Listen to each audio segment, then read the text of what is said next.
شیر تھا، اس نے شکار کیا، تو لومڑی اور گدھا جو ہے وہ جب انہوں نے دیکھا کہ شیر نے آج شکار کیا تو وہ بھی جو ہے وہ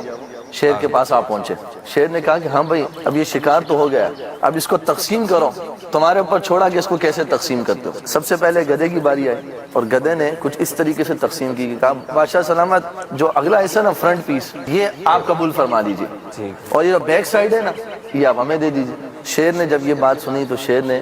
اس گدھے پر جھپٹا مارا اور اسے بھی شکار کر لیا۔ اب باری آئی لومڑی کی،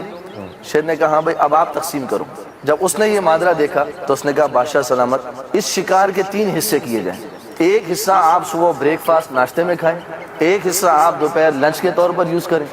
اور تیسرا حصہ آپ جو ہے وہ ڈنر کے طور پر یوز کیجیے، رات کے کھانے میں۔ شیر نے کہا تو نے زبردست فیصلہ کیا ہے۔ اس حکایت کو نقل کرنے کے بعد مولانا روم رحمۃ اللہ تعالی علیہ ارشاد فرماتے ہیں اس بے زبان جانور نے دوسرے جانور کا جب انجام دیکھا تو اس سے کیسا درس حاصل کیا کہ وہ کام کیا جو اس جنگل کے بادشاہ کی مرضی اور منشا کے مطابق، اور ایک نادان انسان ہے آئے دن اپنے پاس سے جنازے اٹھتے دیکھتا ہے۔